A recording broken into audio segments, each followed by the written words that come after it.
Hello friends, today we're going to learn another poem from Standard 12 CBSE, that is Keeping Quiet by Pablo Neruda.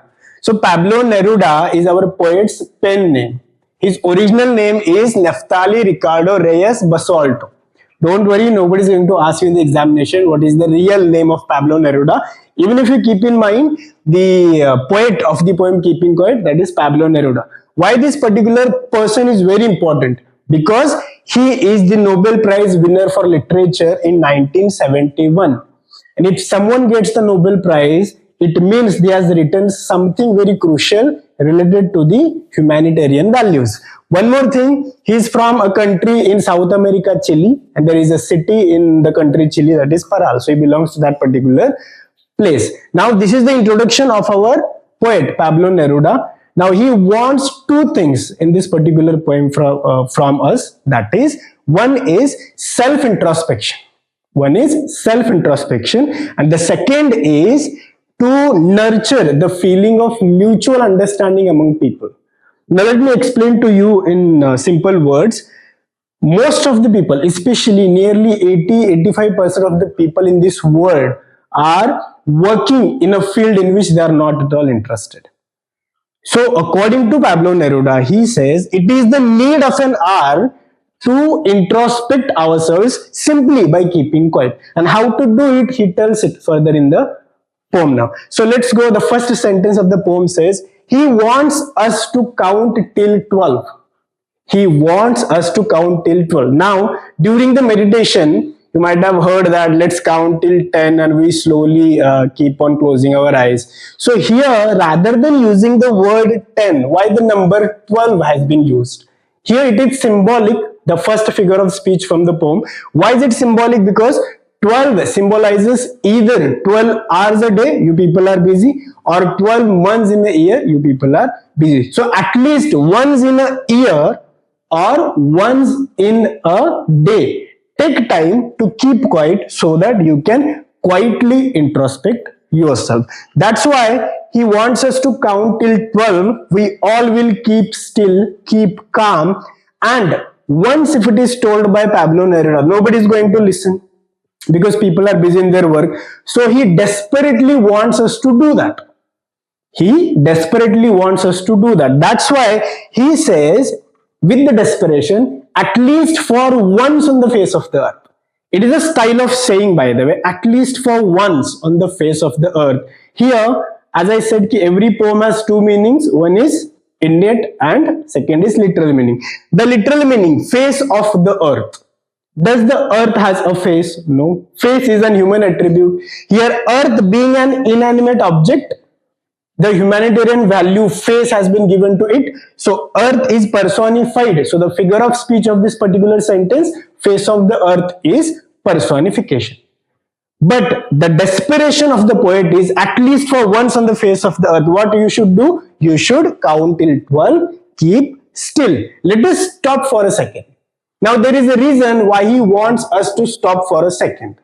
What is the reason? See, we people are divided on the basis of caste, creed, language, religion. Okay, so when we people speak, that becomes the reason for the other people, especially the warmongers, to fight, to ignite the fight among the human beings. That discards his another thing, that is mutual understanding. He wants us to create the mutual understanding among human beings. And if we keep fighting based on the languages, and people are discriminated based on their work. So if we keep quiet, we will not be discriminated based on language. Warmongers won't get chance, and we will not be discriminated based on our work. So when we take a second, let us not speak in any language, so people won't judge us. No wars. Let us not move our arms, means let us stop that work that we have been doing for a week, for a day, or for a year, so that we can keep quiet and introspect ourselves to nurture the feeling of mutual understanding among human beings. And when we will do so, that would be an exotic moment for us. Exotic in the sense unique, strange, unusual moment for us, where we all will be together. Now we are the separate entities busy with our own jobs, busy with our single-mindedly busy with our own lives. But when we'll keep quiet, that will be an exotic movement for us, and we will all be together in that movement. And there will not be any engine, there will not be any rush. So there is a sentence in your particular poem. So there will be, this movement will be without engine, without rush. And as I told you in the previous video, that whenever the words are repeated, the figure of speech is repetition. So the figure of speech here, that without this word is repeated, that is repetition for us. So without engine, here engine again it's symbolic. Engine in the sense whatever mechanical life we are doing, getting up early in the morning, going to work, coming back, again sleeping, again getting up early in the morning. So this particular word engine represents the mechanical aspect of life. So once we stop, our mechanical rush will be stopped in that exotic movement. And what will happen? We will be in a sudden strangeness. Now observe this particular word, sudden strangeness. The beginning of the word is with the consonant sound S.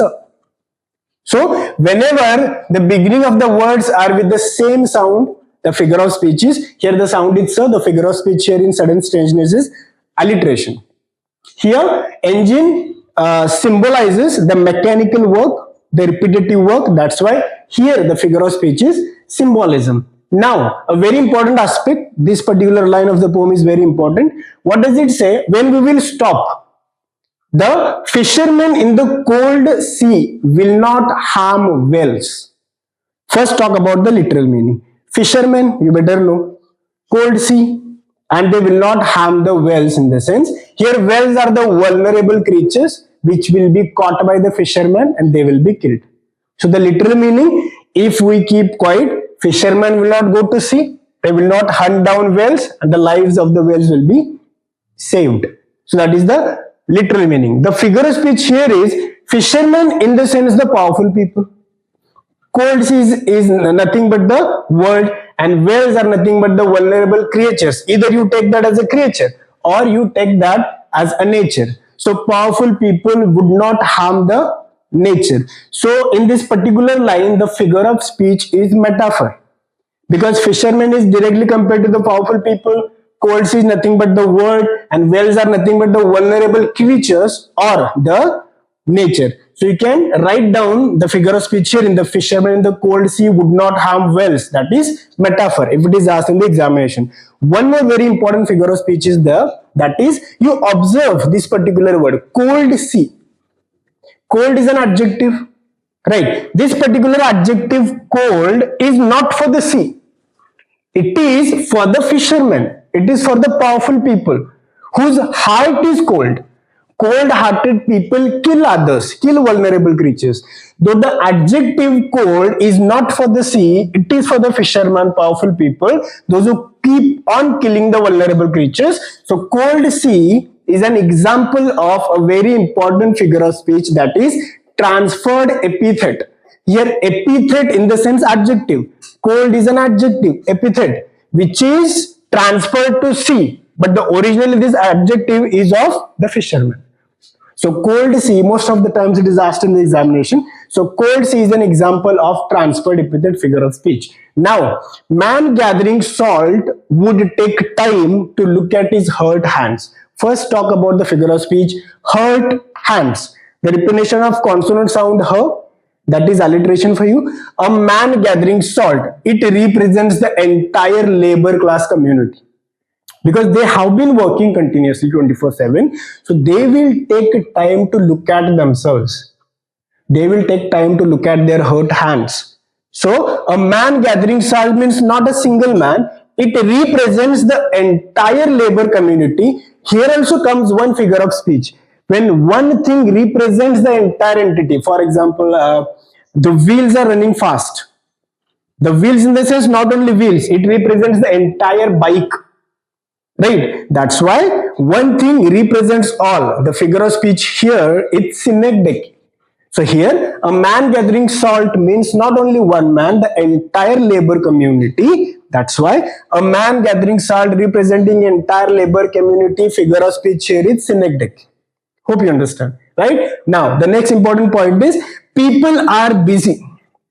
Warmongers are busy with their wars with the environment by deforestation. They are busy cutting the trees that is harming the environment. They are busy by polluting the pollution that dangerous gases are emitting in the environment. That pollution by gases, they are busy with that. Now people, because of that enemy nature, we are busy creating the dangerous nuclear weapons, and these particular weapons, the war with gases, fire, or green wars, we all are busy with these kind of wars, so we can be named as warmongers. So when we are busy with all these kind of wars, trust me, poet says ki you will be victorious. You will be victorious, but there will be no one to enjoy that victory with you. There will be victory, but there will be no survivor. So there will be victory with no survivors. Now, another figure of speech, you will be victorious, but no survivors. This particular phrase in which contradictory idea of victory, that too with no survivors. If there is a victory, there should be happiness. If no survivors, where will be the happiness? So these contradictory ideas in single phrase are there. So this particular statement is paradoxical. The figure of speech here is paradox, where victory should govern the happiness, but here no survivor, sadness is there. That is a paradoxical statement. To avoid this, what we have to do? The poet says, let us put on clean clothes. The figure of speech starting with the CC, that is alliteration, you obviously know that. Now, let us put on clean clothes and walk like brothers in a shed. This is typically symbolic. Clean clothes in the sense that symbolizes peace. So rather than being the warmongers, let us put on clean clothes. Let us ignite the peace among the people. And what we should do? Let us walk like brothers. So these brothers in the sense, it symbolizes the entire humanity, entire brotherhood. That's why symbolism, again the figure of speech here, this shade symbolizes the unity among the people. So rather than fighting with each other, let us be united. In a shade means united, symbolism. Let us follow the humanitarian values and let us nurture the feeling of mutual understanding among people, which is the second important thing Pablo Neruda wants us to do. Now, the second last point and a very crucial point where every year the question is asked from this particular part. I have been telling you, poet says that be quiet, keep quiet. Does that mean he wants us to be totally inactive? No, he doesn't want us to be totally inactive, because those who are totally inactive, according to the poet, they have truck with the death, association with the death. He doesn't want you to be totally inactive. So those who are totally inactive, they are nothing but the dead bodies. He doesn't want you to stop your work.